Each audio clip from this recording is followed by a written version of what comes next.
Les structures au sein d'un centre de formation. Comment structurer un centre de formation? Cette vidéo est bien sûr adaptée à toute personne, hein, que vous soyez footballeur, que vous soyez propriétaire de club, que vous soyez président de club. Bon, vous pouvez suivre cette vidéo du début jusqu'à la fin. En tant que footballeur aussi, vous devez savoir comment les centres sont structurés, qu'est-ce qui se passe, pourquoi vous n'êtes pas retenu, le critère de recrutement, qu'est-ce qui se passe, l'objectif de recrutement, chaque catégorie dispose de combien d'entraîneurs et tout, les critères de recrutement des entraîneurs aussi. Ce sont des choses que vous devez savoir et ça va beaucoup vous servir. Donc, je vous prie de suivre cette vidéo du début jusqu'à la fin. C'est des trucs que moi-même j'ai appris et j'ai pris note. Vous voyez, la structuration dans un centre de formation. D'abord, la première des choses, ce sont les catégories. Vous voyez, chaque centre de formation a ses spécificités. Beaucoup n'aiment pas trop miser sur beaucoup de catégories. Certains font seulement du U15, U17 et après ils font du U20 ou bien U18. Ça dépend euh, du centre. Maintenant, ce que moi je vais vous conseiller ici par rapport aux catégories, il y a les moins de 15 ans, c'est-à-dire les U15. Ouais, il y a les U15, il y a les U18. Et dans ce centre, ouais, bon, les U15, c'est des joueurs de 10 ans, 14 ans, ouais. Et les U18, ce sont les moins de 18 ans et des joueurs qui ont 17 ans, 16 ans. Des fois, il y a des catégories qui se mélangent. Et il y a certains joueurs qui sont à des moments donnés surclassés. Vous allez voir des joueurs qui sont surclassés. Le gamin, il joue tantôt en U15, il joue tantôt en U17, il joue tantôt en U18. Et bon, des fois, ça crée beaucoup de, de choses au niveau, bon, beaucoup de blessures au niveau du footballeur, hein, parce que il va jouer dans plusieurs catégories, il n'est plus dans sa catégorie et ça va truc là. Donc c'est pourquoi faut pas trop forcer la progression des footballeurs, au fait.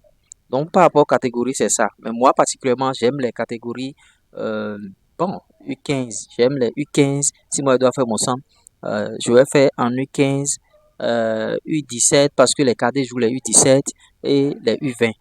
Vous voyez, c'est comme ça, je vais essayer de faire. Et l'objectif de recrutement, c'est recruter le meilleur joueur du monde. Chaque centre de formation a à cœur de recruter le meilleur joueur du monde, à l'instar de Lionel Messi et tout. On veut recruter le Lionel Messi de demain, le meilleur joueur du monde. Vous voyez, chaque centre de formation a à cœur de recruter le meilleur joueur du monde. C'est ce qu'il faut faire. Maintenant, les critères de recrutement, quand les joueurs sont très jeunes, les critères sur lesquels il faut miser, c'est la lecture de jeu, hein, et la technique. Il ne faut pas miser sur des critères physiques parce que les recruteurs se disent que, bon, à la longue, quand il va grandir, on va travailler ces aspects avec lui et il sera physique. Vous voyez, donc lecture de jeu, technique, et il lui faut six ans pour améliorer, bien sûr, la technique. Il va travailler dedans. Ben, à 17 ans, déjà à 18 ans, il va commencer par aller à la salle, il va commencer par supporter des charges et il sera physique. Donc, l'étude de jeu et technique, voilà les critères qu'il faut mettre, bien sûr, en exergue. Et chaque catégorie dispose, bien sûr, de deux entraîneurs professionnels. Vous voyez, quatre entraîneurs de gardiens. Vous voyez, si vous avez, bien sûr, si le centre a les moyens, hein, parce que si le centre n'a pas les moyens, il ne peut pas avoir tout ça là. Deux entraîneurs professionnels, quatre entraîneurs de gardiens de but, trois préparateurs physiques, deux physiopréparateurs qui s'occupent qui s'occupent exclusivement du retour des joueurs blessés et tout, et deux psychologues. Chaque catégorie, hein, je vous dis, chaque catégorie. Donc, si vous avez trois catégories, vous faites tout ce nombre-là fois 3. Ça vous fait déjà, ça fait 2, 6, 7, 8, 9, 10, 11. 10, 11, ouais, 13, 14, 15, vous voyez, c'est énorme. C'est énorme. Parce que si vous voulez le résultat, vous devez mettre les moyens et 60 joueurs, dont 24 par catégorie. Si vous avez trois catégories dans votre centre de formation, ce qui est conseillé, c'est 20 joueurs par catégorie. Si vous excédez 20 joueurs par catégorie, ça veut dire que là, vous n'êtes pas en train de travailler comme un centre de formation. Dans chaque catégorie, c'est au plus 20 joueurs. C'est à cela il faut s'atteler. Vous voyez, c'est un peu ça. Donc, si vous êtes footballeur, vous devez savoir dans quelle structure les gens vous mettent et qu'est-ce qui se passe. Pourquoi on n'accepte pas vous recruter. Peut-être qu'il y a déjà 20 joueurs dans cette catégorie-là. On ne veut plus le 21e. Les lits ne vont pas suffire. Beaucoup de choses. Critères de choix d'entraîneur.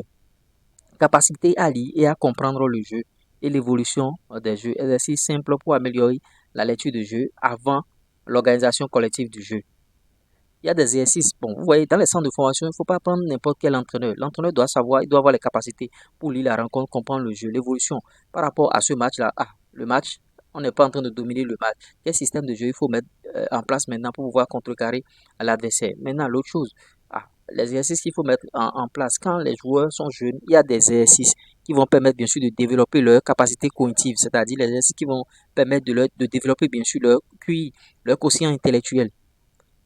Si votre entraîneur n'est pas capable de faire ça, il faut cesser de faire truc là. Maintenant, à l'âge là, d'abord, bon, c'est d'abord le jeu, c'est pas la victoire, mais on a un œil toujours sur la victoire, mais c'est d'abord le jeu, produire du bon jeu, la sortie de balle. Un bon centre de formation doit avoir la sortie de balle. Maintenant, à la perte de balle, la réaction, zone presse, tout ça là, il faut travailler. Oui, donc voilà un peu la situation dans un centre de formation. Bon, il y a d'autres choses, hein. Je ne parle pas euh, de l'équipement, je ne parle pas du centre médical, les espaces de jeu au centre, je ne parle pas de ça. Je parle de l'aspect pratique même, là où il y a les joueurs. Donc, si vous êtes footballeur, voilà un peu ce que j'espère que vous aurez appris quelque chose ici. C'est juste une question de temps. Ciao.